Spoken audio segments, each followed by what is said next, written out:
participants. Let's see.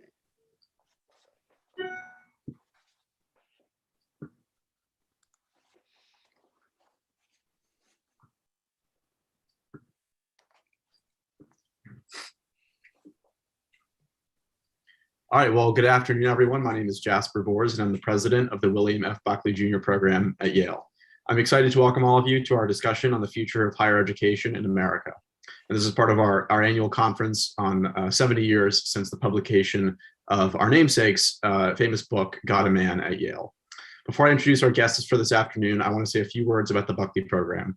The William F. Buckley Jr. program is an organization dedicated to promoting intellectual diversity and open political discussion at Yale. We host lectures, dinner seminars, firing line debates, and an annual conference every year since 2010. Our over 350 Buckley Fellows have a wide range of political beliefs, but they all stand united against the formation of a liberal-only echo chamber on campus. By providing Yale students with a forum to engage meaningfully with serious conservative thought, the Buckley program has become an institution on Yale's campus and a symbol for a more open and more representative political atmosphere. Especially at a university where the mission is the cultivation and creation of new knowledge, Buckley Fellows believe that all perspectives, including those on the right, must be heard and examined in good faith. You can learn more about the program and how to apply on our website, buckleyprogram.com. Charles Kessler is a senior fellow of the Claremont Institute, editor of the Claremont Review of Books, host of Claremont's The American Mind video series, and the Dengler-Dykema Distinguished Professor of Government at Claremont McKenna College. Dr. Kessler also teaches in the Claremont Institute's Publius Fellows Program and Lincoln Fellows Program. He received his BA in Social Studies and his MA and a PhD in Government from Harvard University. From 1989 to 2008, Dr. Kessler was director of CMC's Henry Salvatori Center for the Study of Individual Freedom in the Modern World. Jacqueline Pfeffer Merrill is the director of the BPC Campus Free Expression Project. She works with senior college leaders to provide consultative assistance and expertise in approaches that will support a campus culture that is diverse, inclusive, and open to robust intellectual exchange. In this work, she convenes closed and public events, and in partnership with BPC Action, she engages staff of US Congress members to help Congress better understand that colleges and universities, not government, are the best stewards of campus-free expression. Prior to joining BPC, Merrill was the executive director of the Fund for Academic Renewal, a program of the American Council of Trustees and Alumni. Before leading ACTA's Fund for Academic Renewal, Merrill served as ACTA's Vice President of Development. And earlier in her career, Merrill served on the faculties of St. John's College in Annapolis, known for its Great Books curriculum, and the College of William and Mary. Samuel J. Abrams is a non-resident senior fellow at the American Enterprise Institute, where he focuses on questions of related civic and political culture and American ideologies. He is concurrently a professor of politics and social science at Sarah Lawrence College and a faculty fellow with New York University's Center for Advanced Social Science Research. Dr. Abrams has been widely published in the New York Times, the Washington Post, the American Interest, and the Chronicle of Higher Education, among others. He's the author of several books on a variety of topics, including public opinion, Congress, religion and society, and polarization. His scholarly articles have been featured in peer-reviewed journals such as the British Journal of Political Science, the Jewish Journal, and PS, Political Science and Politics. He is presently working on 2 book projects exploring partisanship, polarization, and society. Dorian Abbott is an associate professor in the Department of Geophysical Sciences at the University of Chicago. He has an undergraduate degree in physics and a PhD in applied math, both from Harvard. He came to the University of Chicago as a Chamberlain Fellow in 2009 and stayed on as a faculty member in 2011. His research interests include the use of mathematical and computational models to understand and explain fundamental problems in Earth and planetary sciences. He's worked on problems related to climate, paleoclimate, the cryosphere, planetary habitability, and exoplanets. Notably, Professor Abbott was disinvited from his academic lecture at MIT this fall after faculty and students voiced opposition over his political beliefs. Each of our panelists will begin with some prepared remarks. Afterwards, I'll ask each of them a few questions, and finally, we'll move into questions from our audience, which you may submit throughout the event using the Q&A feature on the lower panel of the Zoom window. So with that, please join me in welcoming Charles Kessler, Jacqueline Pfeffer Merrill, Sam Abrams, and Dorian Abbott virtually to Yale and to the Buckley program. And Professor Abrams, I'd like to begin with you. Sure. Thank you so much for having me. One of my most treasured items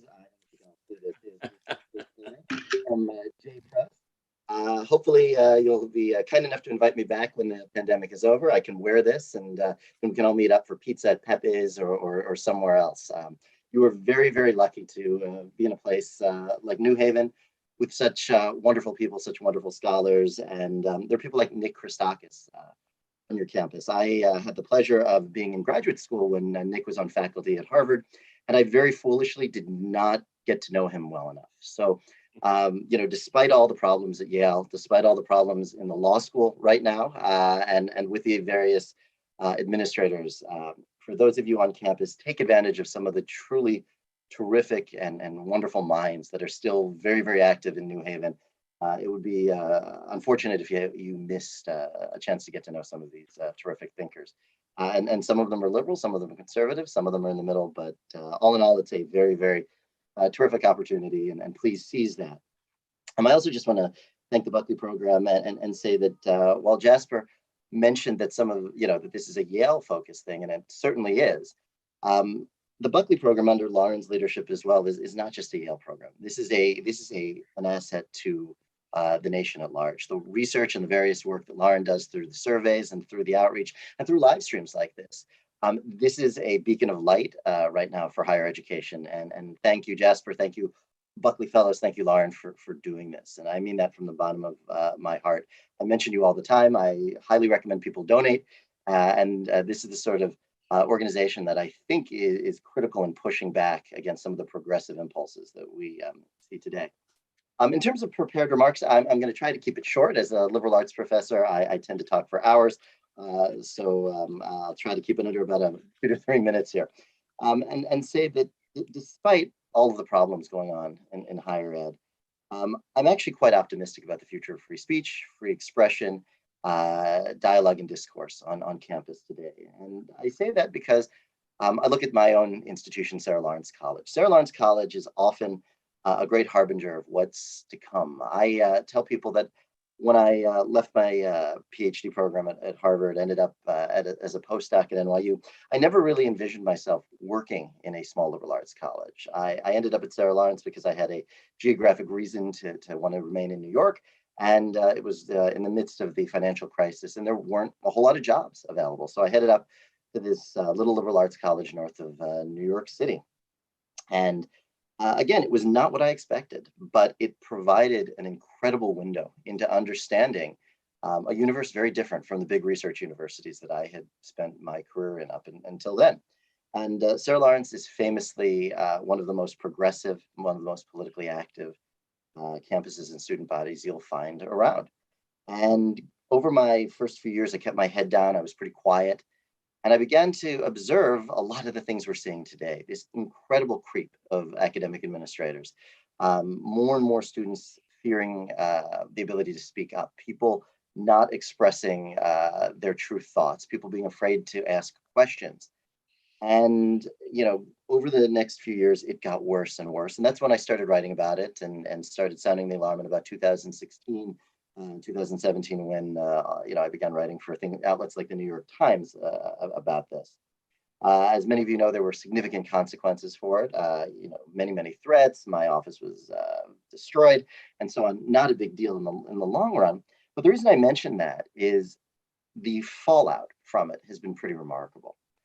The first year or two after the vandalism and threats, things were dicey on campus. Students were not students were not talking, people were afraid, people didn't want to necessarily do much. In the last, finding that students line up to take my course. I have students who tell me privately they're afraid of what it looks like to take a course with me, but they're very excited to take it. They want to know what's going on. They want to know what all the commotion is about.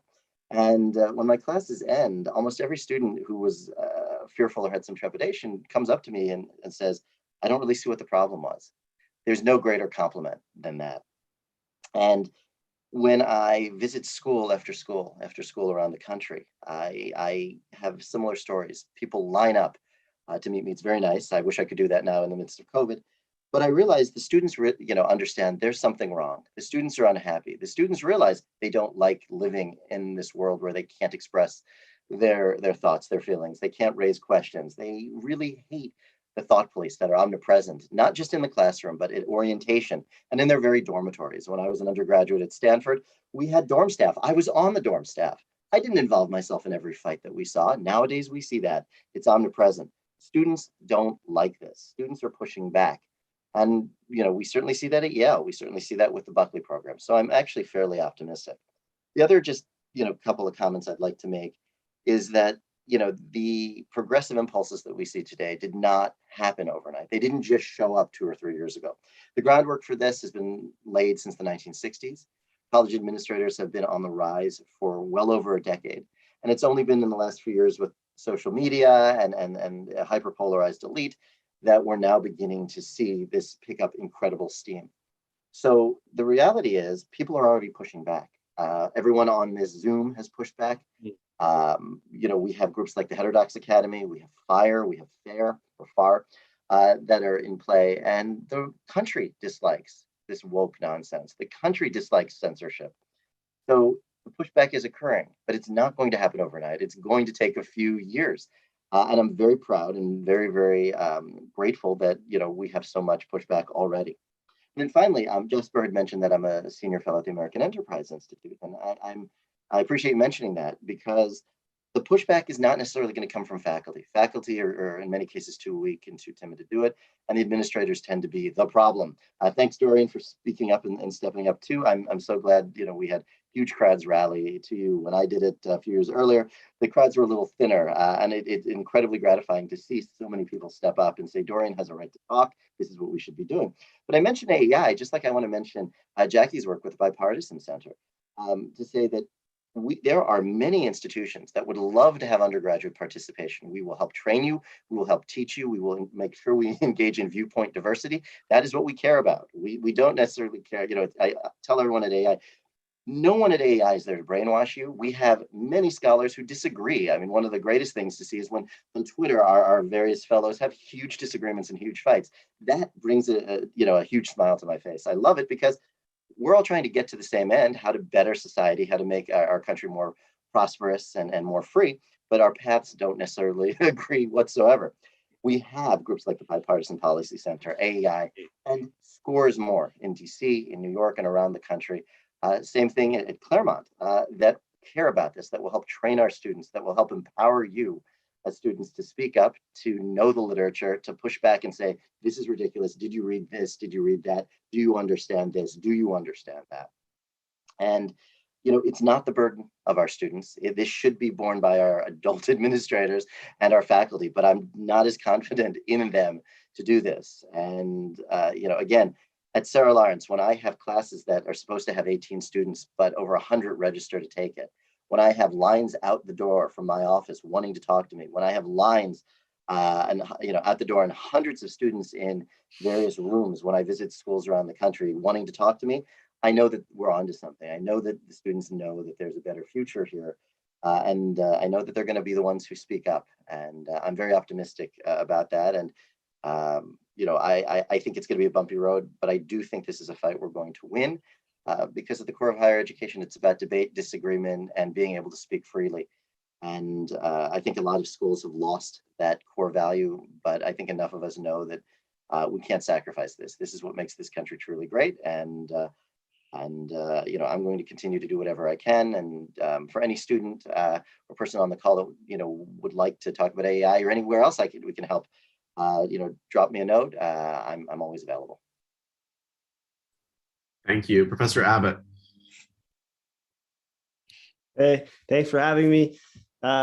It's a special honor, I think, to get to talk at a Buckley event, because when I was an undergraduate at Harvard, like at the turn of the century, basically the culture I was coming from, conservatives were either misinformed or evil.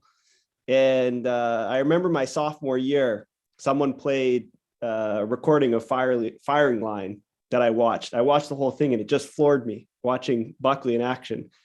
I was like, some of these cultural assumptions are definitely wrong. And so it's an honor to be associated with Buckley in some way. So I already have a question for Sam, Professor Abrams, about what he just said. We can eventually should we stop with the question? Can I ask my question, or should we do the opening remarks? Can I? Absolutely. Yeah, no, I'd encourage discussion. So go ahead. Yeah, so let's start with that, and then I'll go on to the few things I want to say. So there's a recent report by Eric Kaufman from the spring, which was about sort of censorship and willingness to censor. And one of the big conclusions of that was that the younger the faculty and the grad students were much, much more likely to think it was acceptable to engage in censorship of people they disagree with, which seems to run counter to the argument you were making. I mean, so you're basically saying, oh, the undergraduates are, don't want to censor people. But then what if the people who actually stay in academia are getting filtered so that the young people do want to censor people? So that's sort of my question. So my response to that is twofold, and I like the work very much. First, I don't know how honest the survey responses are. I know people are even petrified right now to respond to so-called anonymous surveys. That's part one. Part two is we do have a filter effect, and I think that's what we're seeing here, where conservatives are being forced out of the academy. There is not room for them. In many cases, the publication outlets have been diminishing left and right. The funding has been diminishing left and right. And most importantly, it's not a comfortable home. If people, you're a dead man walking or a persona non grata, people don't want to necessarily interact with you. That can be a big problem. As such, that's why I say left and right, that it's the students that are going to be the ones who have to push back on this and demand more. The pipeline faculty issue is a very real question. It is a very big problem.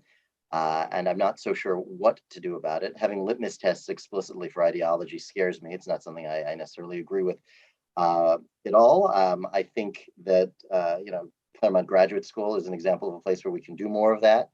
I think there are enough schools that are beginning to recognize they have to engage in more viewpoint diversity. And then, the project I think you and I are both involved in, and many others with, University of Austin. It's going to be slow, but that sort of stuff is going to push back and help create market forces as well. I think it's publicly known that, at Austin, I think they got 1,400 faculty inquiries already, even though it's not even clear what classes are going to be taught yet.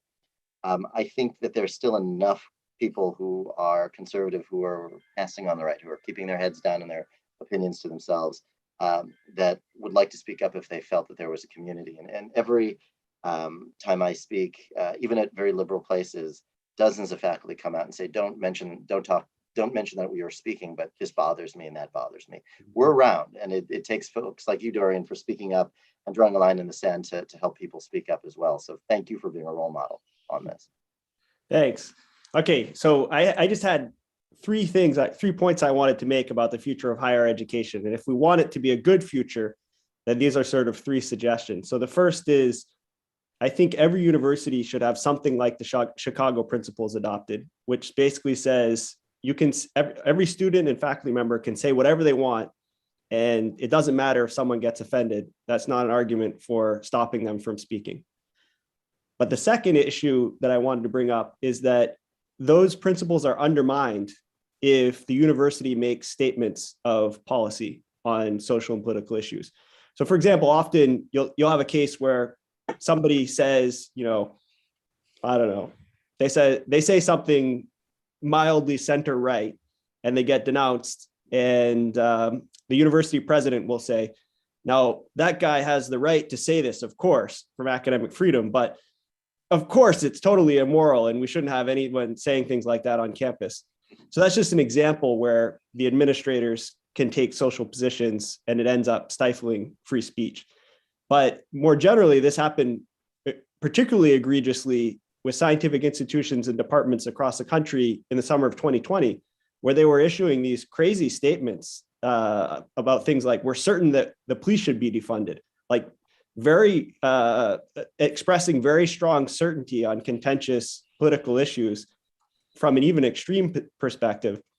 And when you do that, what it ends up doing is it prevents anyone who disagrees from feeling comfortable enough to speak, because the authorities who write their paycheck and schedule their classes and assign their office off, everything else, are saying this is what we're all supposed to think. And so it's not just the Chicago Principles. People sometimes think that's enough, but you also have to have something guaranteeing political neutrality of the university or the society or whatever. And that at University of Chicago, that's in what we call the Calvin Report, a much older document. And then the last thing that I think is sometimes neglected is that it's super, super important that hiring, promotion, and awards are all merit-based.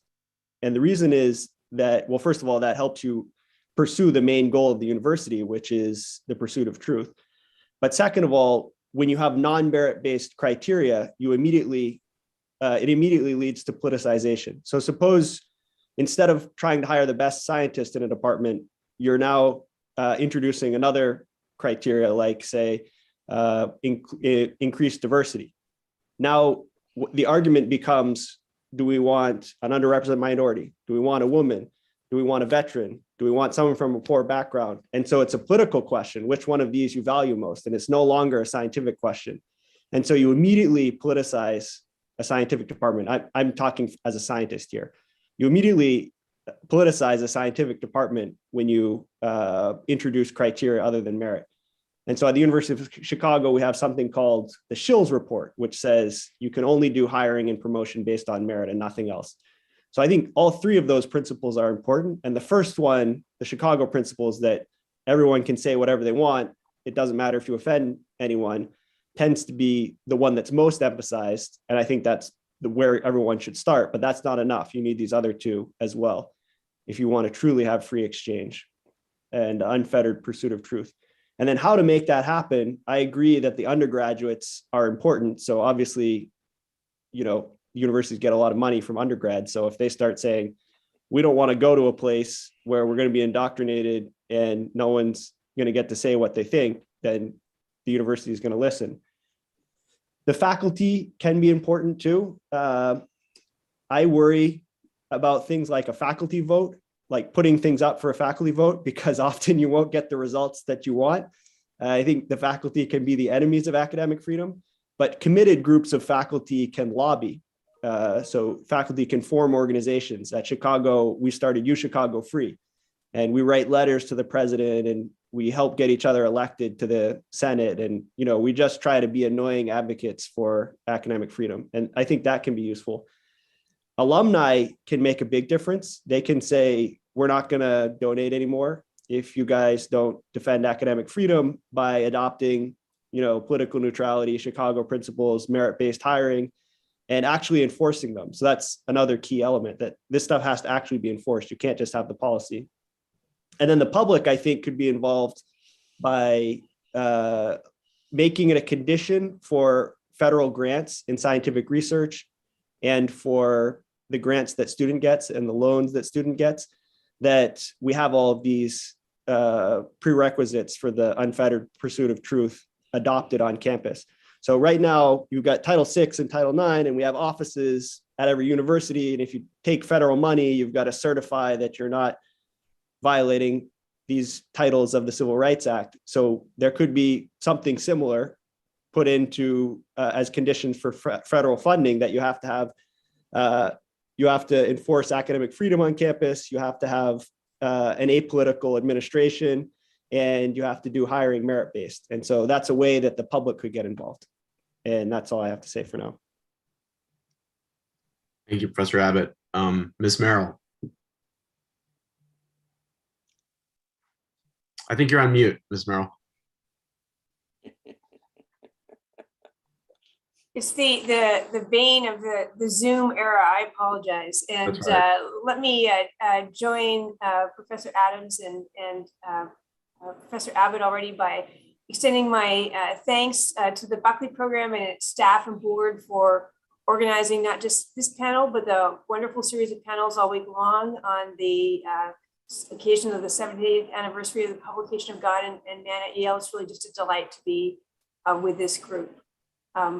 So, as we all know, colleges and universities have a special role in our democracy in preparing the next generation for citizenship and for civic leadership, and teaching the values of mutual respect and civil disagreement. And these charges are under strain right now, and the principles of academic freedom and freedom of expression are under great stress, and the climate for open exchange on many campuses is being constrained, which makes it harder for colleges and universities to accomplish their civic mission and their academic mission in the pursuit of knowledge. And I'm looking forward to the conversation in the next hour or so, continuing about why these challenges are so pressing today and what we can do to remedy it. But I also want to echo Professor Abrams and his optimism about undergraduates, and Professor Abbott with the optimism about groups like UChicago, by kind of taking a different source of optimism and taking a backwards glance to the publication of God and Man at Yale, which to Bill Buckley gave the subtitles, The Superstitions of Academic Freedom, with academic freedom in quotes, pointing to the fact that it was not so secure when Buckley wrote. And he wrote very movingly about the challenges that conservative students and faculty and religious students and faculty faced on the Yale campus. And he did so during the same period that faculty were being reported for views on the far end of the political continuum to the House Committee on American Activities.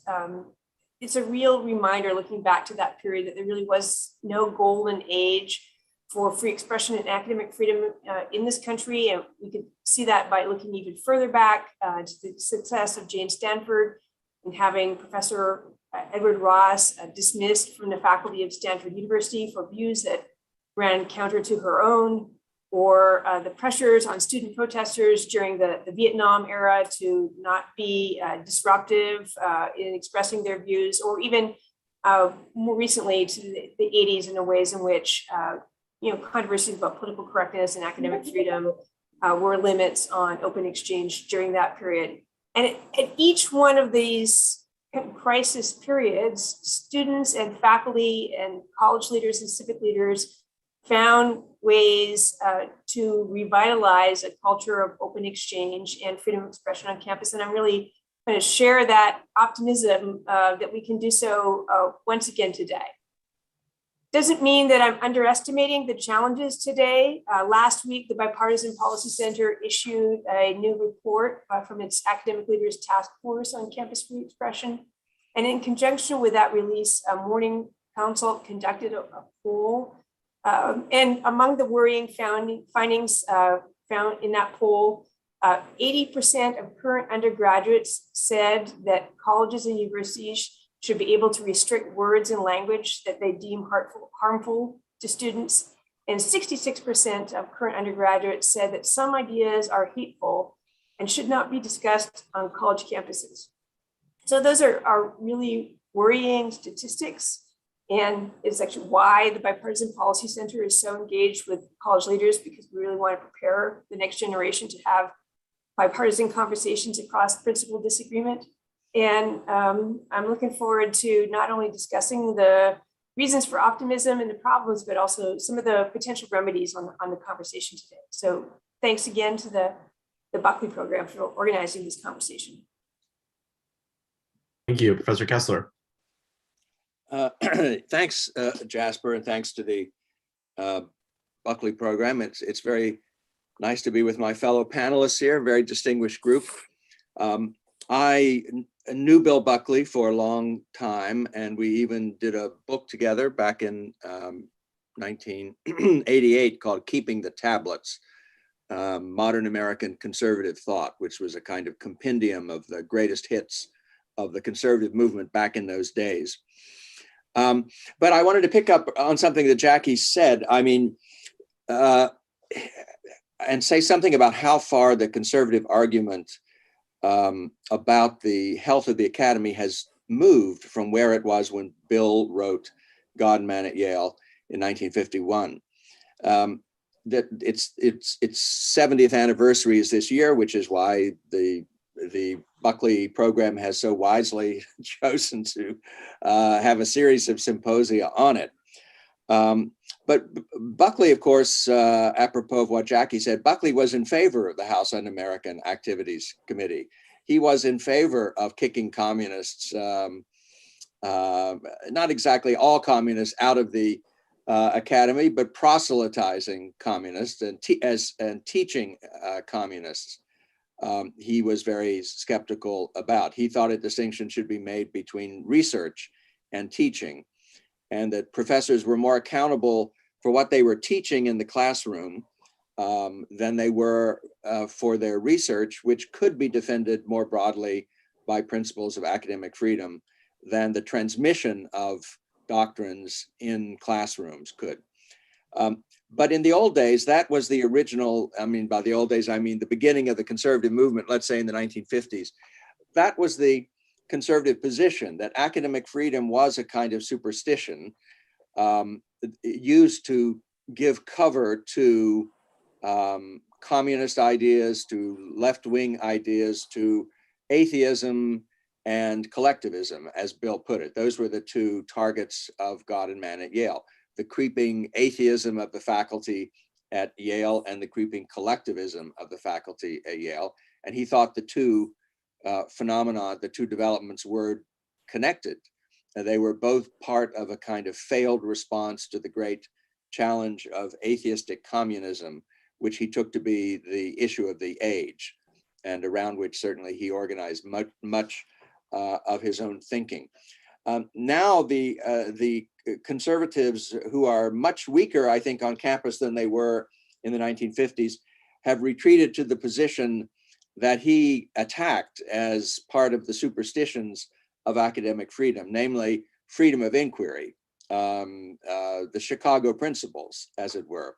We want maximum freedom for professors to teach whatever they feel is correct to teach and however they want to teach it, and maximum freedom for students to comment on it and to respond to it. I'm not, I mean, in our present position, that tactical shift makes a great deal of sense because from the administration to the faculty and even to some extent to the alumni now of current universities, the leftward bias is very strong. And it's conservatives who are on the receiving end of censorship and discrimination of various kinds. So it makes sense to adopt the, you might say, libertarian principle of academic freedom, or the libertarian interpretation of academic freedom, if you want to call it that, as a defensive measure, because there's no hope of any more substantive ideal or goal for academic freedom. And in a way, that is, I think, the ultimate question for conservatives today to consider. Can the defense of academic freedom for its own sake purely and simply work? Can it succeed in reforming the university today?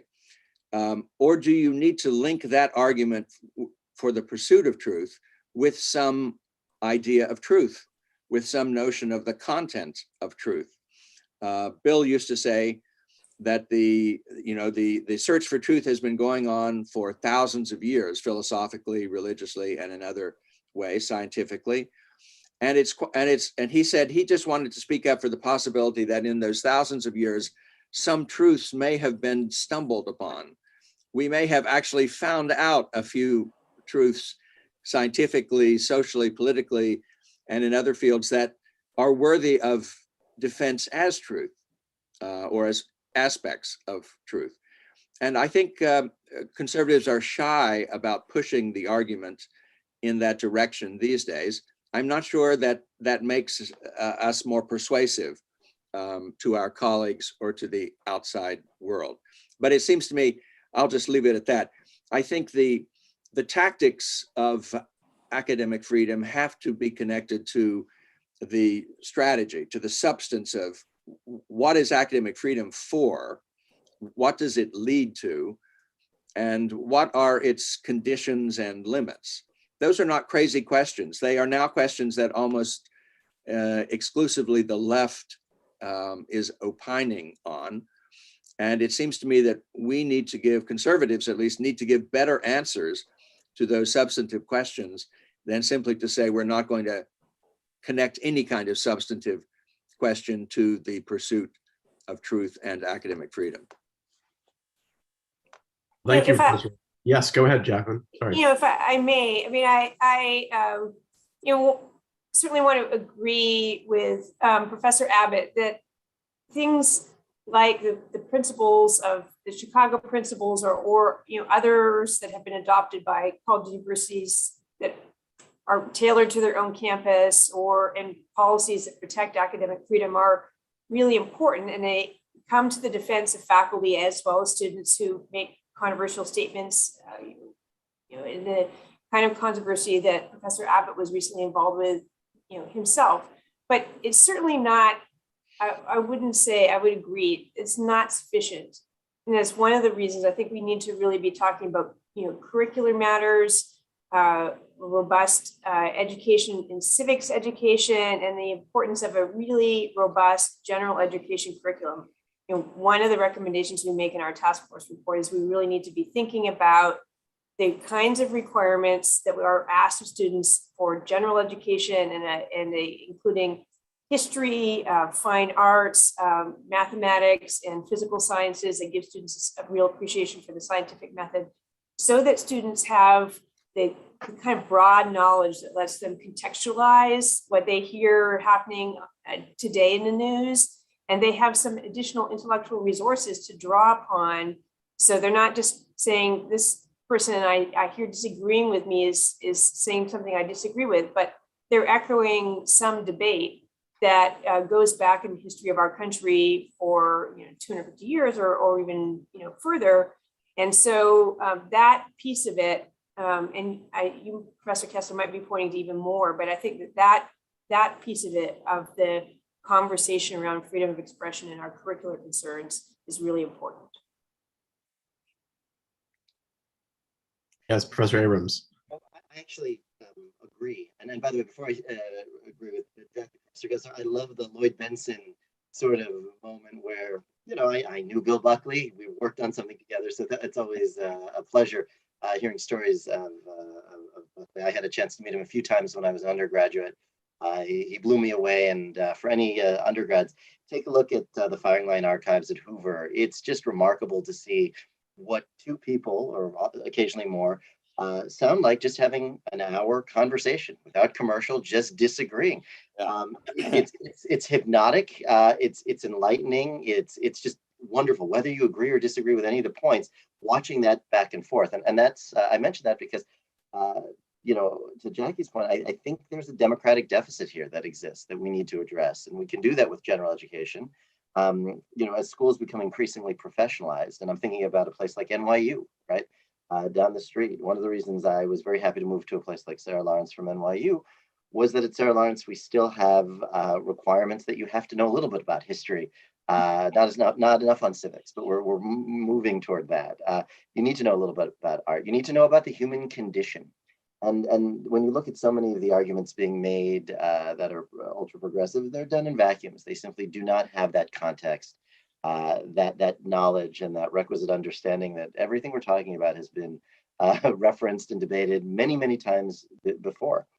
So it's not just sort of a great books curriculum that I love. I love the idea of actually making sure that there are core requirements. And again, if you look like a place like NYU, it's all pre-professional. There's a little bit of arts and sciences, but it's overwhelmingly pre-professional.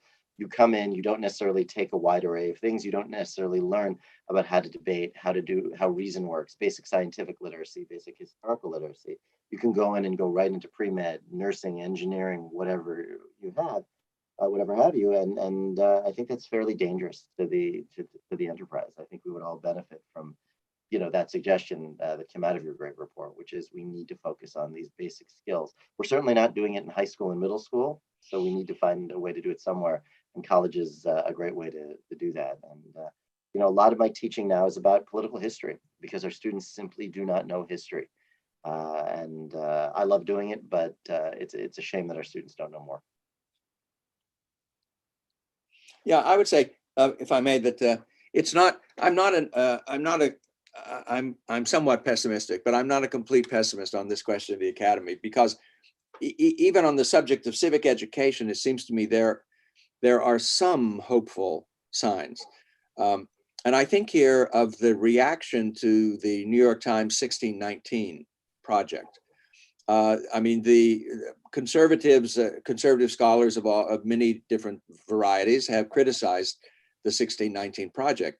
but so have many of the most eminent liberal historians in the country. I mean, Gordon Wood and many others who have, oddly enough, been interviewed by the World Socialist website. I don't know how they got this scoop, but they did somehow.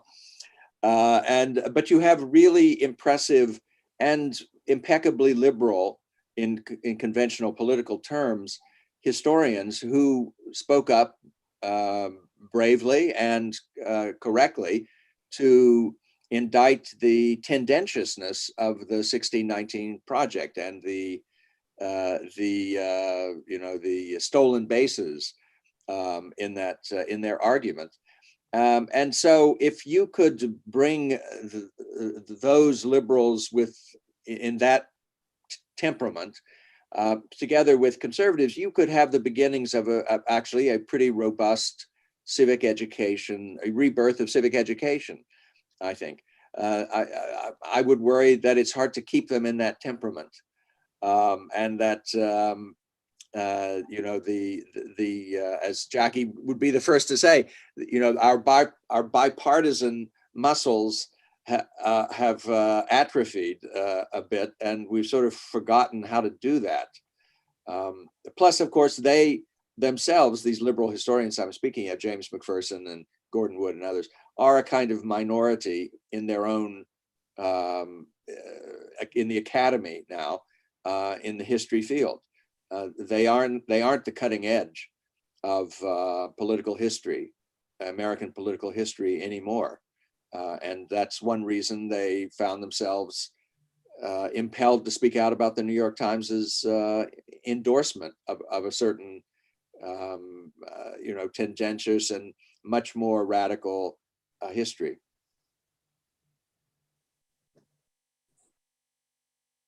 Well, thank you, Professor Kessler. Professor Abbott, you're welcome to chime in. I have a few random thoughts that came up in all that discussion. One issue is the Chicago principles and how they're tailored to each institution.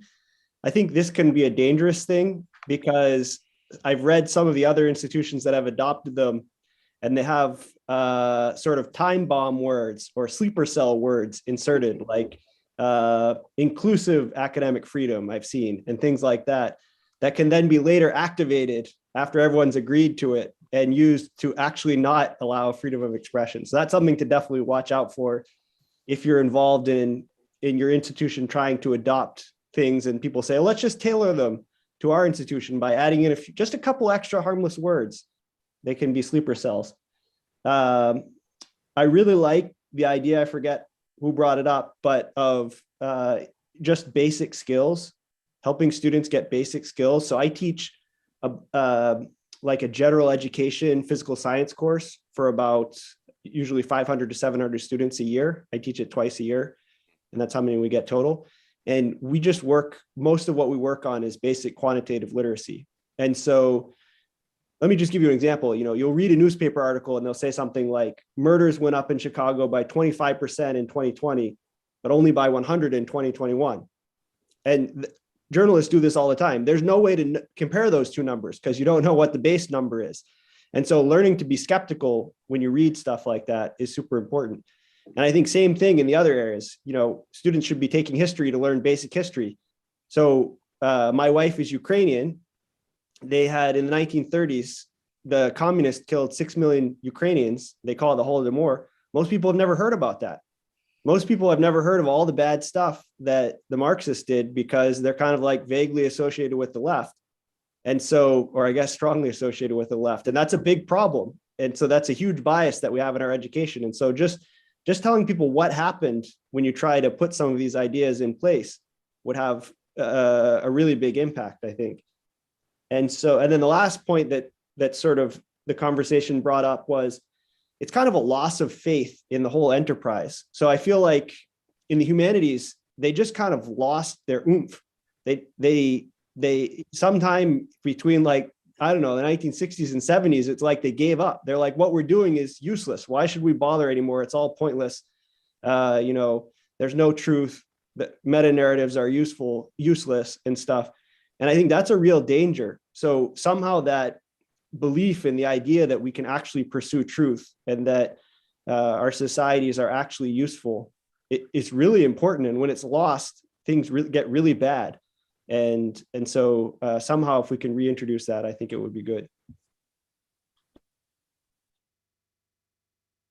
All right, well, maybe I'll pose another question to the group, and all of you can chime in whenever you have an answer or you feel strongly about. So, you all have sort of different angles of approach to this issue, but one experience I think is probably common amongst all of you is having to interact with university administrators in some way. So I'd be interested to know, kind of from each of your perspectives, and especially for those of you who have been in academia while some of these tectonic shifts have been taking place. For example, at Yale, it was a report a couple of weeks ago about how pretty much there's one administrator per student in the undergraduate college now. And I'm curious how you feel this shift towards more administrators has kind of impacted your own ability to teach, the ability of your students to learn, and also just kind of the academic life of the university in general. Yeah, Professor Abbott, I think I saw you first. I just went, but this is a topic I'm agitated about, so I want to go again. Administrators are like amoeba. They spawn themselves. And so you hire one administrator and they make all of these jobs to justify hiring more administrators, and none of the original jobs were necessary.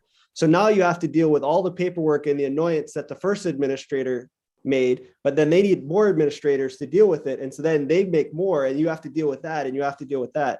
And so this is like really terrible. I think this is the worst thing in all of academia, is having to deal with these administrators. And ultimately it should be the faculty. Like, we're the university.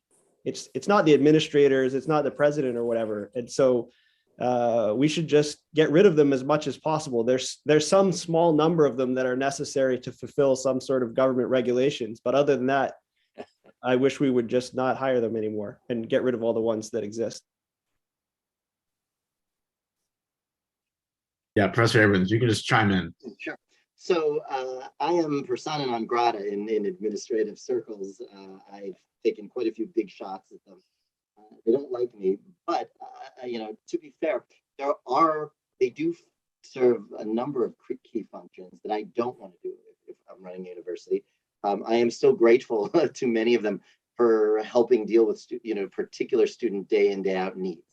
And I would be lying if I said that, and I can mention which administrator it is, but I don't know if she'd appreciate it at this point, but I think back to an amazing administrator that really helped make my life a lot easier. As then a very religious Jew, when I was an undergrad in college, I needed some help with something, and she jumped through a lot of hoops to help me get through that. So I agree with Dorian that we have this mimetic isomorphism where they're just spawning and everything's replicating from one school to the next. As soon as one school needs 10 of them, the other school says we need 10 and then 10 more on top of that. It is a huge problem. They are everywhere. They are too powerful. They have too much influence. They do still serve a function in to some degree, so I'm not totally down on them. But what can we do? Faculty can push back. We can say, stay out of our classrooms, stay out of the dormitories. Don't tell me what to teach. Don't tell me what pronouns I have to use. We need to seize control of orientation. Our orientation programs amount to brainwashing, where students come in, they're told what to think, how to think, and are given the very language and the discourse that they can use. If you look at Brandeis, they keep revising it every couple of weeks of saying, here's what's on, and here's what's off.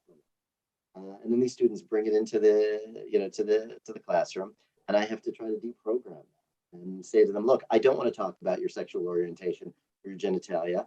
I want to read this document. I don't really, that's your personal life, and that's fine. But this, I don't want to spend 20 minutes on that. Did you read did you do this reading? And the answer is often no. So for those of us lucky enough to have tenure, we can basically push back and say, stay out of it. This is my role, my job. I'm trained to do it.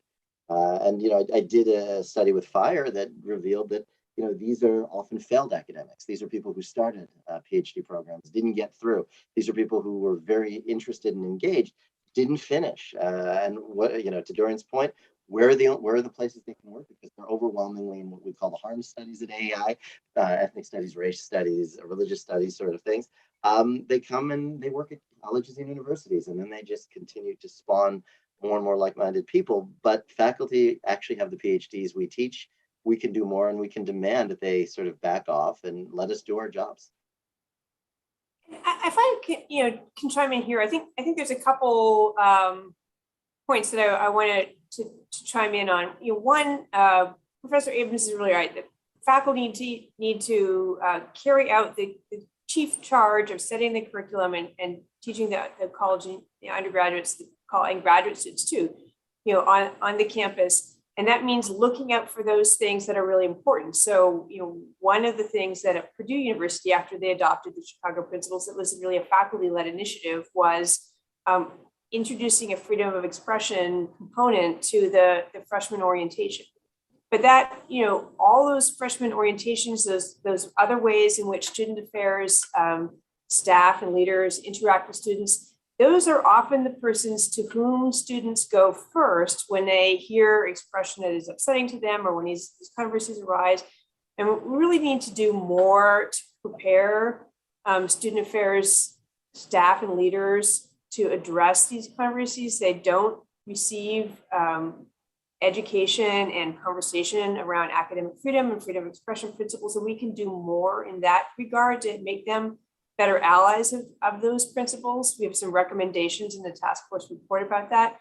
And I think it is a way to engage them and offer them additional support. I think, Professor Abrams, you've written about in the South, there's actually greater diversity amongst administrators, and they're, another example of support that's being offered to them. The Academic Engagement Network is piloting some modules to teach and to help prepare staff and administrators about how to push back on anti-Semitism and expressions of anti-Semitism on campus while still honoring academic freedom and First Amendment principles. So, there's a lot of additional things that can be done more to prepare student affairs staff and leaders on these topics that they're not necessarily being offered consistently today.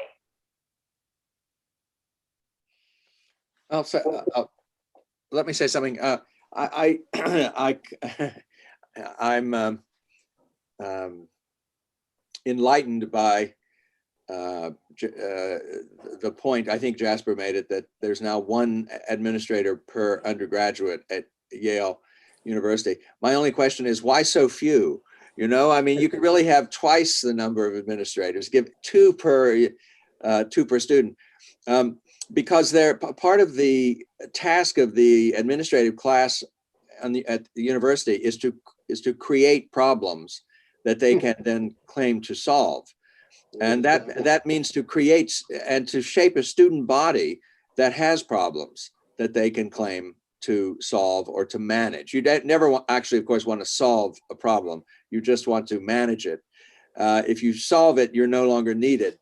But if you so much of the modern bureaucracy is academic bureaucracy is connected to the alleged fragility of the students. The psychological fragility, the physical fragility, the fact that, offensive ideas cause them to be unhealthy. It makes them physically sick. I'm not exaggerating. This is part of the arguments that this is a public health crisis. And so we need more bureaucrats from public health and mental health in particular in the university systems. But it feeds upon itself. You create a problem of you admit students, and in a way, if they're not already in this state of mind, you can turn them in. You can move them in this direction, beginning with orientation. That they're in a systemically racist country. And they're in a school that unfortunately, reflects that system, and therefore they have to expect to be oppressed and offended, and they should be, enlightenment and good citizenship is being sensitive to these things, reporting them, pursuing them, and that soon becomes a substitute for education. itself, its own peculiar deformation of education. And you can't, once you have enough of these, of this spirit, it's very hard to get rid of it or to overcome it, because it has become itself systemic to the modern university. And there's no substitute for courage and clear thinking, but those seem to be in very short supply. And to some extent, even, I'm afraid, in short supply among undergraduates, because partly the admissions offices are selecting against those traits, but also partly because the ethos of the campus is increasingly also hostile to those traits. That's on the pessimistic side. On the other hand, I think bureaucratic tyranny is easier to see and to discern. And so, as at Yale and at other places, imperious, sort of educational bureaucrats may get their comeuppance, more assuredly than they might have thought. And that's a good thing, if true. I want to just echo one thing that Professor Kessler said, that this notion of courage. I mean, often we think about, what we foster at college and universities is kind of skills that students can go and knowledge that they take to a job. But really, the virtue of courage, civic courage, to be able to say what you think, even though what others are going to disagree, the virtue of resilience, to be able to tolerate when somebody says something that is offensive to you, and to make your own, draw them out and make your own reply. And the intellectual virtue of skepticism and just thinking, maybe I'm wrong. I think, thinking about cultivating those virtues and habits of mind and the intellectual skills that support them, that is, in addition to, policies and Chicago statement, those things are valuable, but those habits of mind or virtues are really what makes the difference to a campus culture. Yeah. I'll add one thing. Woodrow Wilson was president of Princeton before he became president of the United States, and he said it at Princeton more than once. A line which he then used when he was running for president in 1912. And he said that as he understood the point of the educational enterprise, the point of it was to make the young gentlemen of the rising generation, and of course at Princeton at that point it was all young men, to make the young gentlemen of the rising generation as unlike their parents as possible.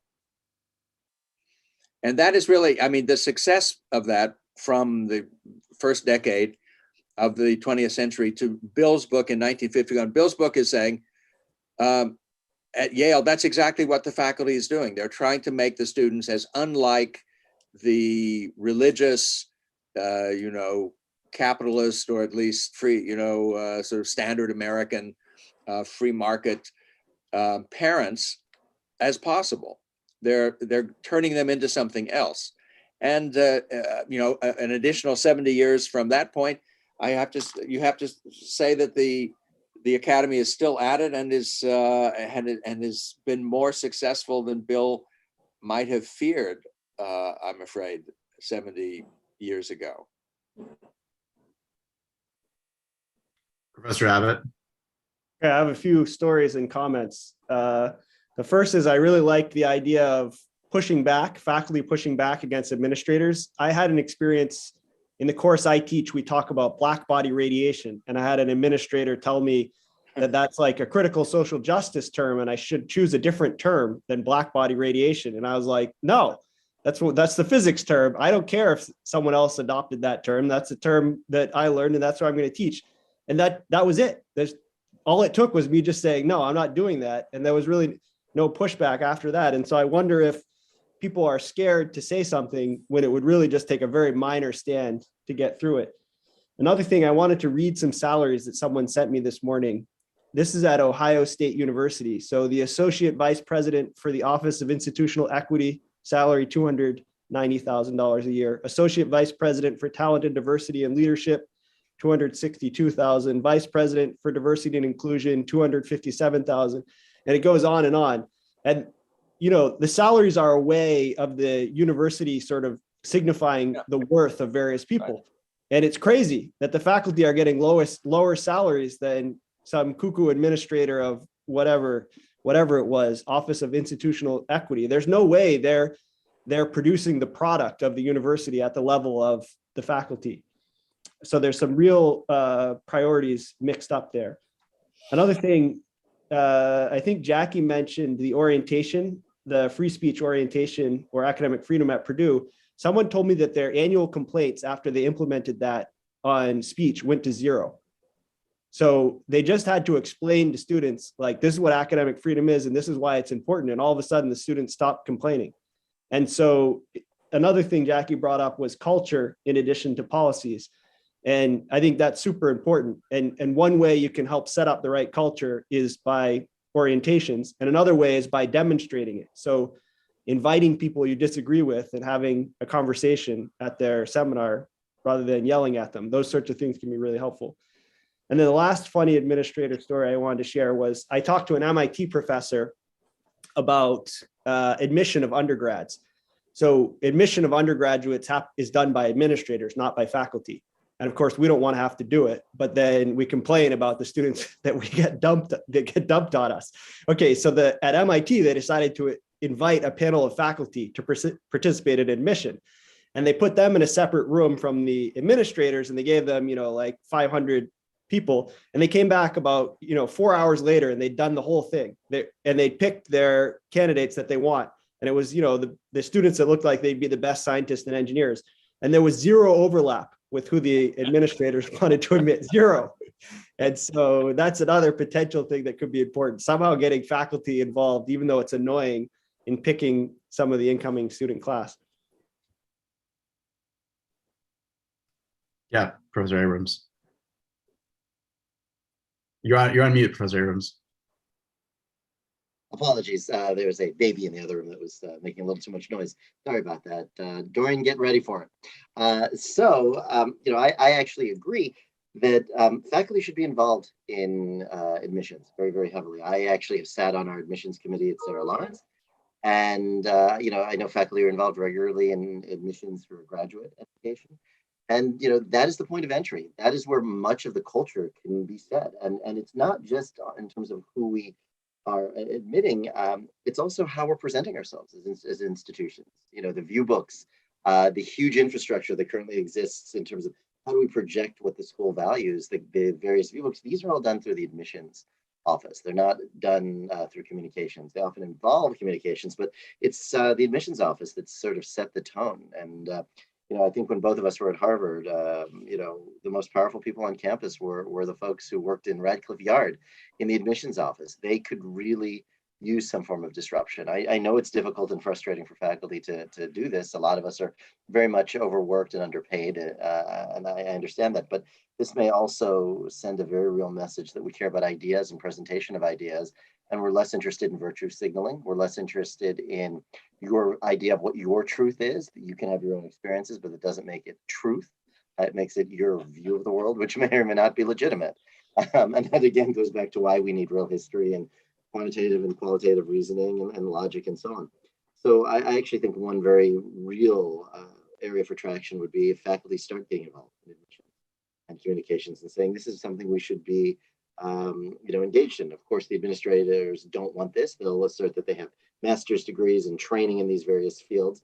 But again, that's just protectionism, and we should be able to break that down. The argument, we could throw right back is, oh, well, you want to tell us how to teach? Well, let's tell you how to admit.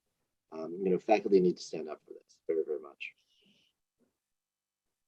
So I think a theme that some of you touched on, and I think perhaps Professor Kessler mentioned directly is, why not have sort of more bureaucrats? Why not have more administrators? And Professor Abrams, with your latest remark about admissions, that would seem to be kind of a process that would need to be institutionalized between faculty.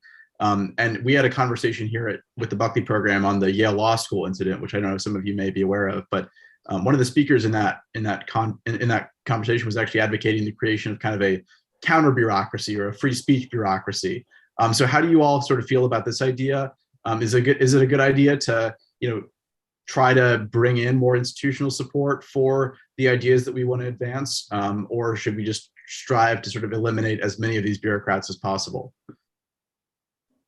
I proposed that to Heather McDonald after she gave a talk once, and her response was, "Oh, that we don't want more administrators. That's a terrible." And I told that to one of my friends, and she was like, "Okay, would the people on the left ever say that? When it's really a one-sided battle. Would they ever say we don't want more administrators?" But I think it's an interesting idea. If you can give the administrators, like maybe we're not getting rid of the administrators, but we could give them jobs that are actually moving us towards the goal of university, or at least where they're just sort of going around in circles, rather than pushing against people trying to move the university forward. I think that could be a useful goal.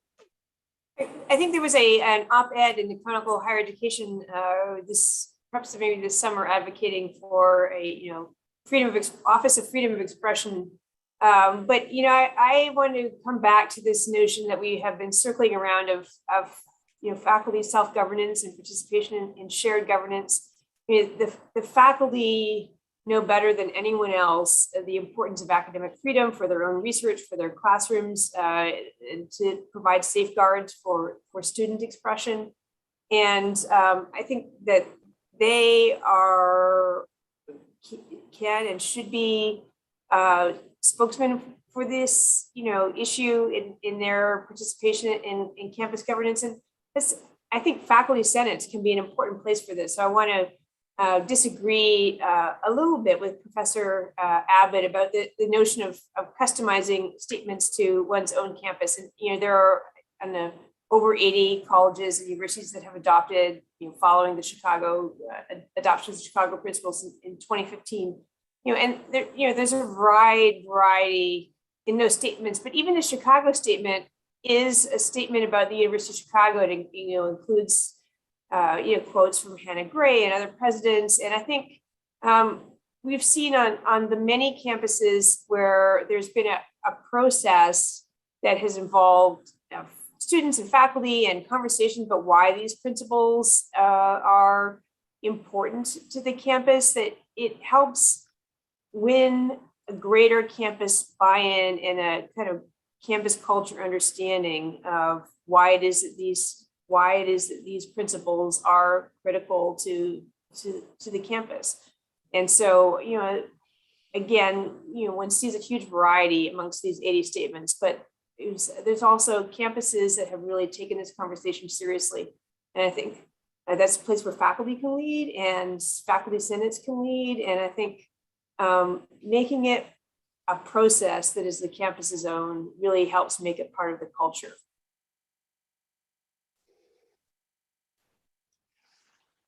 Well, at my own campus, Claremont McKenna, we had our president 5 or so years ago started something called the Open Academy Initiative. And we, as a faculty, and I think the trustees as well, may have adopted the Chicago principles at that juncture as a result of that. And CMC, Claremont McKenna, is now the #1 school in FIRE's rankings for freedom, for academic freedom, freedom of expression. But just more recently, the same president, after the killing of George Floyd, launched another presidential initiative on anti-racism and the Black experience in America.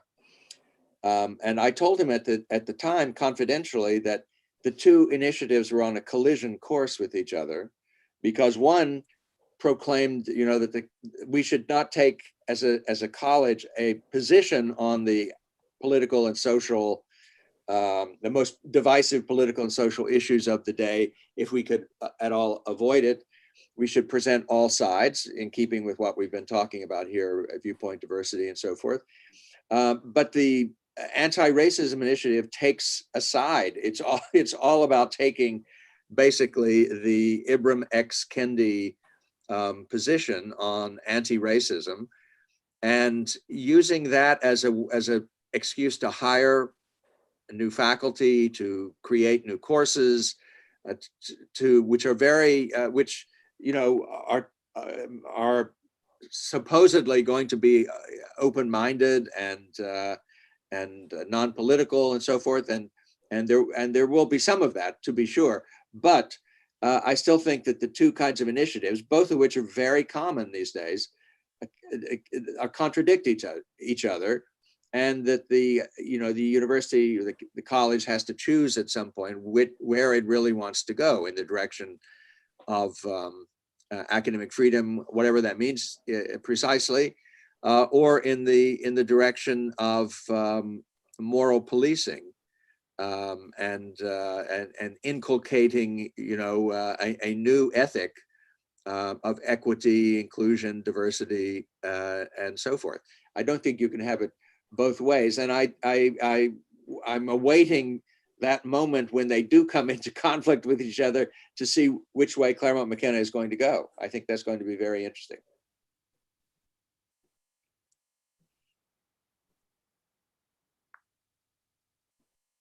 Well, if none of you have other points to make, I guess we can move on to another question. And this one is from an audience member who says that she's hearing in her secondary school town that there is a push from the left to abandon grading and homework as racist, transphobic, or legacy of colonialization.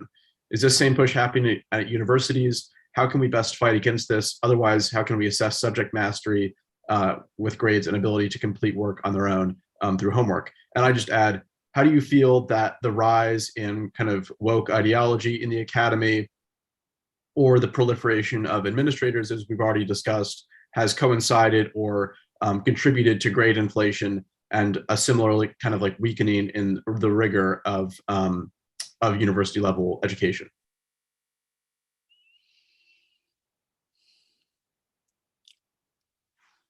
Sam looks like he's ready to say something. I'm trying not to over talk. No, it's a huge problem. So first, on mastery, this is a well-known topic and issue at Yale. I think teams no longer master, but no, it's a huge problem. The reality is, when you take a chemistry class, there are certain right answers that are not. Professor Abrams, is there maybe something covering your microphone? I think we're having a little bit of trouble hearing you. No. That's much better. Yeah, that's much better. Sorry about that. Apologies. No, it's this to me is I'm just using the word disaster when this happens. I mean, look, there are certain fields, certain areas, certain subjects that are very open to interpretation. Poetry is one of them. What someone means by something, how you read a particular painting and so on. But when you're doing math, I spent a lot of time at MIT as a graduate student. There are right answers and there are wrong answers for many things. It's just that simple. And you have to have mastery of it. You have to have deep knowledge of it. You really have to understand it. It's not necessarily, I feel it's in this case, it's I know. To me, that's the real danger. That's the real deep danger of this movement, that we are going to very seriously weaken what I think is one of the greatest institutions in our country that has enabled our country to thrive in the post-war era. A lot of Americans forget, and here's the historical piece of it, that American higher education was not the leading set of institutions in the world for many, many years. People who studied from German gymnasia were dominant. Jasper, you had mentioned that next year you're heading off to China as a scholar over there, and think about how many institutions of education are being built there, and the one that you're going to be in. There's a lot of competition. If we water down this very simple topic, a very simple requirement, you have to know something. It's just not up for discussion. You're here, you need to know certain ideas, you need to know certain books, you have to have certain frameworks. I fear for the future of this country. Our universities have been the engines of innovation, creation for decades now, not centuries, but decades. The minute we start accepting excuses, that's going to be a real problem. When does it stop? We bring so many people in across the board. We try to make sure that everyone has equal opportunity, equal access. Libraries don't judge you. You go in, you get a table, a carrel. No one, books are there. And if you cannot afford books, people take care of it, make sure you have the resources you need. You need to just be able to perform. Failure to do that endangers our entire higher ed system. And I'm very, very passionate about this. So I don't want to talk too much about it, but no, it's very, very scary the minute we water this down. You have to understand math. That's it. It's not cultural. We have certain basics. You have to know them. Yeah, I'd like to chime in with 2 points. I mean, the first is Professor Kessler said there are lots of liberals at our colleges and universities, people whose sensibilities are liberal, who are real allies for conservatives on this issue. I mean, the way in which we advance these principles of academic freedom of expression is by making common cause with those faculty, administrators, and students for whom it's a point of pride that at colleges and universities, we really debate these questions openly. And I think we can't underestimate the range of allies that may be available to us on this particular issue. But the other point I would like to make is that we need for conservatives outside the academy, and particularly alumni donors, not to give up on colleges and universities. If colleges and universities are where the next generation of civic leaders and business leaders and community leaders are shaped. And we need to kind of continue to see that donors are willing to step up and support viewpoint diversity and forums and faculty-led institutes on campus.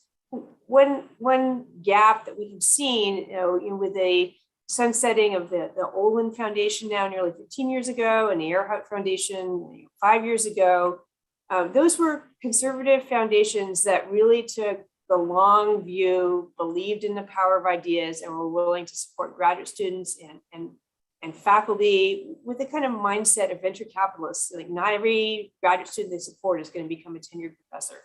But that support for conservative ideas from significant donors and faculty and students just made a huge difference. And now, I'm worried about the skepticism that I see about higher education in some parts of the conservative donor community. And I think not giving up on these institutions is just really important, because that's just, colleges and universities are not going to become less important for shaping the next generation if conservatives step away. But then as we, I think Dorian said this earlier, but the Austin experiment suggests that there's an option, even if you give up on the existing institutions, you can create new ones. You can found new colleges and universities. And Claremont McKenna was founded in 1946 after World War II. It's a very young school as these places go. And it's, and it had some inkling of the problem of academic freedom and of monolithic liberalism when it was founded. And so it was founded to be, balanced, not a conservative college per se like Hillsdale, but sort of balanced and to have left and right views. And it did that. I think now, the numbers are no longer in balance. The trend is against the conservatives, but at least it's still got conservatives, a fair number on the faculty and in the student body. But why not experiment? Why not begin again? I think that the chances of internally reforming Harvard or Yale are extremely slim, and so why waste money? Why pour good money after bad? If you can, you probably, a better investment would be to start over with good faculty and good students and good principals somewhere else. I think it's worth a try, at least. We've seen, Warren Treadgold published, a book with that theme, or national affairs, and I think the overwhelming number of students are going to be going to other kinds of other institutions, and that's where we are going to be meeting most students and most faculty, and the investments that can be made in faculty-led institutes where a conservative faculty member is able to mentor students and be an alternative. We look at the impact of the Madison program at Princeton, or even many of the much smaller faculty-led programs that the American Council of Trustees and Alumni lists as its oases of excellence on its website. Those are making differences and changing the culture on those campuses. And I think that's where the real battle for viewpoint diversity and opportunity to bring a wider range of views to many students can be met. Professor Abbott, I think you wanted to get in there. So Jackie raised a question to me and then answered it. So so initially you said, oh, conservative donors should give more money to universities. And what I was initially thinking was, oh, the last thing they want to do is give an unrestricted gift to a university and have it used against what they actually want it used for. But then you brought up the example of the Madison program at Princeton, which I think is a good example where, if you can get sort of institutions that, another one is the Hoover Institute at Stanford, institutions that have some sort of framework that ensures they're not going to be captured and turned against what you actually want them to do, then those could be useful places to give. The only potential issue with that is you could have an example like Professor George at Princeton. You worry that he becomes the token conservative. And so like the president can bring him around anytime he needs a token conservative, but does that really mean that they have a broad base of conservatism among the Princeton faculty? So that's the only potential danger, but those are my thoughts. I mean, I would again go back to Olin and Earhart. We, these were conservative foundations that took the long view and funded a pipeline of graduate students and scholars. Professor Abrams, I think you wanted to get in there. So sadly, I remember Olin very fondly when I was finishing up my PhD. They were winding down, but there were Olin fellows around everywhere. And, I agree. It is like gambling. You have some winners, you have some losers, and I wouldn't call them losers, but you would have some people that's terrible, and I'm not what I mean at all in this case, obviously. But there are other institutions as well. Hoover doesn't have a great outreach to its to undergrad. Crying. It's gotten a lot better in the last few years. When I was an undergrad at Stanford, it was walled off from the rest of the university. I think that was a problem. It's making great strides in sort of breaking those walls down. But going back to one of the first things I said at my opening is that the response to this progressive wave is going to be slow. It's not going to be won by just a foundation or a donor writing $1 billion. We can certainly do that. I agree with you. We can do that through market forces and through creating new schools entirely. I like that idea very much. But when it comes to places like Harvard, Yale, or even Sarah Lawrence, it's going to be slow individual activity. I am very grateful to the Institute for Humane Studies and the Charles Koch Foundation for providing some resources my way over the last decade, where I'm able to work with small groups of students, to work even one-on-one every now and then. And it's amazing to see what happens to them. Dozens have ended up at places like the University of Chicago Law School. These are people who came in, who would think would be captured by the liberal, progressive whims. But when you have a chance to spend time with them and do various speakers, have dinner, basically do the things you talk about on Yale's campus, it's amazing how you can shift public opinion. But it's not a quick check writing exercise. It's not a wholesale fast activity. It's slow. It's labor intensive, and you're going to be able to do a dozen or so students at a time. You're not going to be able to move hundreds. But that's been, in my experience, very effective. And I have many colleagues who, over the years, have benefited from similar things like what Olin did and these other groups, and it really does make a difference. But again, these are relatively small numbers. I think it could be expanded. I wonder, Jackie, Hoover and the Madison program were in the position of being the first of their kind, more or less. And I'm wondering whether the left or the campus left is onto this tactic now.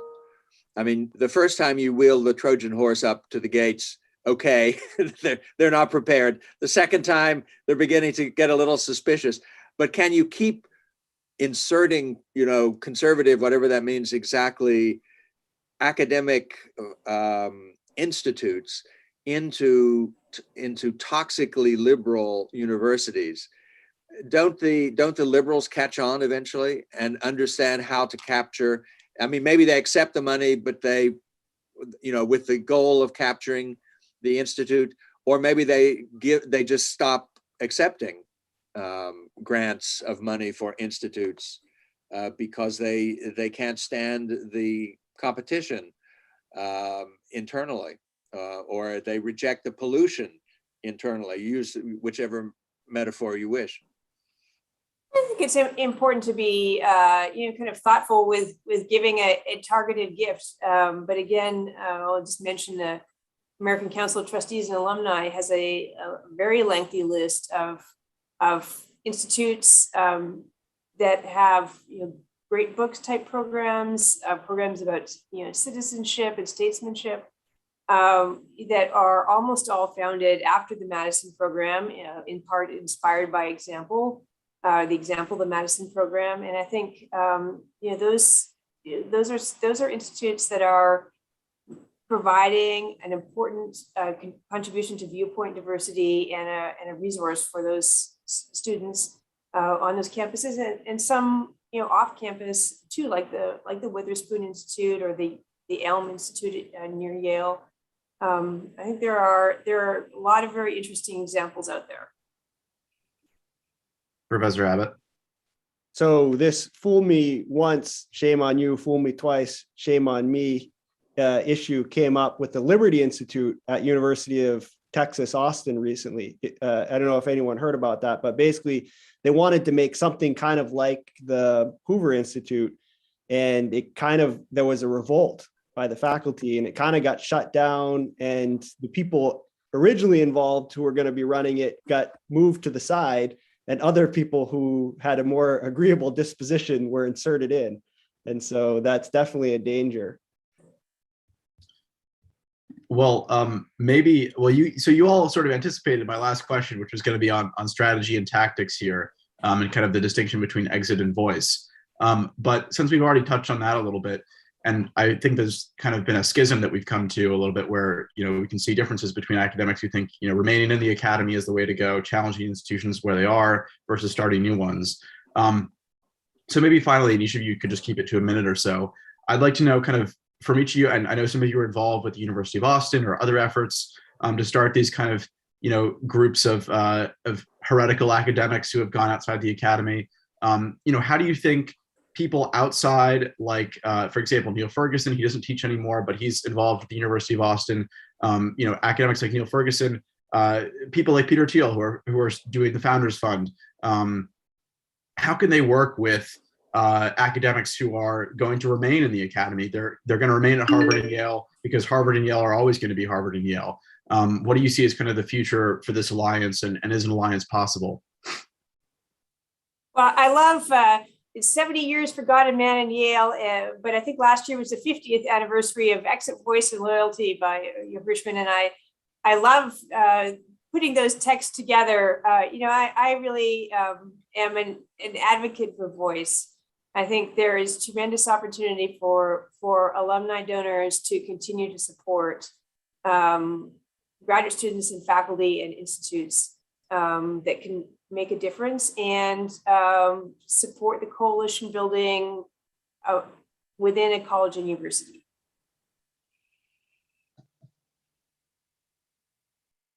Go ahead, Professor Abrams. Oh, great.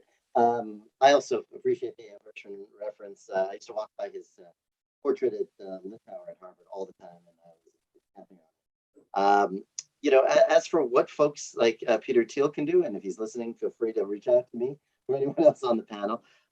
They can support academics who are doing good work. There is a very much paucity of national funding. There is always a need for research funding. To me, the things I need more than anything is time and money. Who doesn't? But to have time and money to not just teaching is wonderful, but having time and money to do the original research, having the time and the ability to just say, today I'm going to focus on writing. So, yes, I believe in free market competition. Obviously, that's something very near and dear to me. I think, Austin should be doing what it's going to be doing. But Harvard and Yale are still going to be around. There are going to be plenty of people who want to be part of it. We could use support. If you look at a lot of grant-making institutions, I could never apply.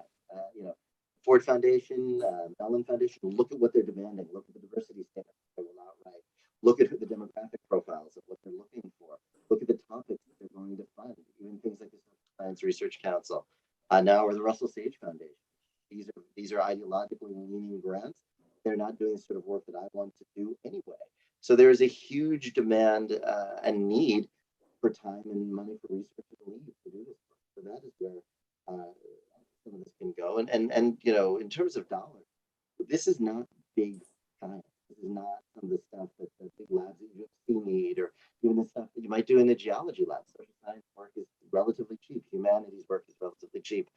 So a couple $1 million here and there spread out among a number of faculty at a number of institutions could pay huge dividends over time. And that support would be very much appreciated by myself and many of the other folks who believe in Viewpoint University. Well, I'll say something. Earhart is a great example of a very shrewdly run small foundation that did a lot of good, no doubt about it. I'm a great admirer of Earhart, but I have to say that no one has stepped into Earhart's shoes. I mean, in a way, there's less conservative money in higher education than there used to be when Earhart and Olin were around. We still have, I mean, there are major conservative foundations that are interested, like the Bradley Foundation and others, but they're not as academically oriented as Olin used to be or as Earhart was. So we've, if we're counting on the outside philanthropy to keep some kind of balance in the university, we're down. I mean, we're losing that battle. Maybe not losing it, but we're not winning it. Let's put it that way. We're not going forward. We have on some fronts at least gone backwards. But I would say, you know, Buckley's own quaint solution to the problem in the book was that the alumni really own the university, and that through them and their representatives, the trustees, the conservative influences ought to be exerted against the liberalizing influence of the faculty and the administration. And administration was really not so much of an independent variable back then as it is now. That's one of the things that has changed the politics of the university. The administration is now a creature unto itself, exerting just as bad an influence as the faculty did at its worst, I think, in many places, at least. And so it's, you know, the fight we're in on the campuses is a very tough fight. And I think we have probably lost ground rather than gained it since the publication of God and Man at Yale. I mean, in a few places, we have had enormous breakthroughs, like in Chicago, the Chicago School of Economics. You can point to, you know, some places where a school of thought, which you might call, broadly speaking, conservative, has been nurtured.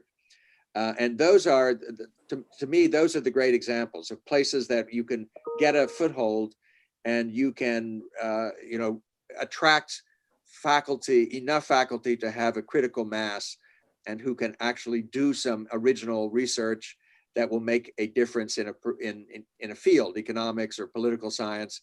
I mean, out of Chicago came both the Straussian School in Political Science and, you know, the monetarism and other forms of conservative economics in economics. And so Chicago is a great success story, but we haven't had many Chicagos.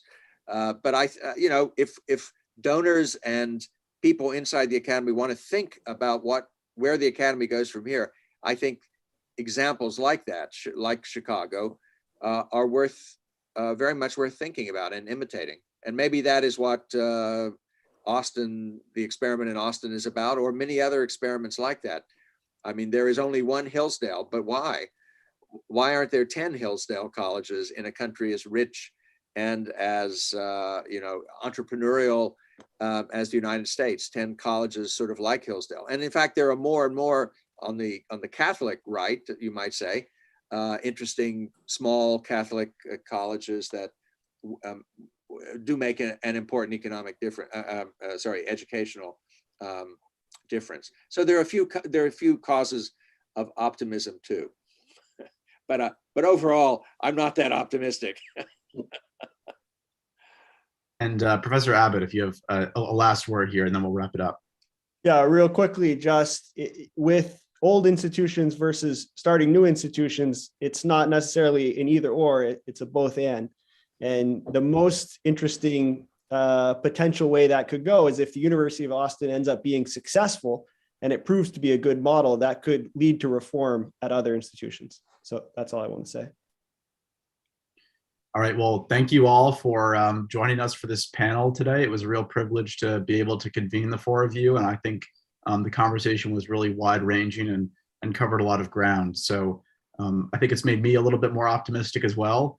But yeah, it was great to have you. And also thanks to our audience members for joining us tonight. Thank you, Jasper. Thank you for having us. Thanks. Thank you all. Have a good evening.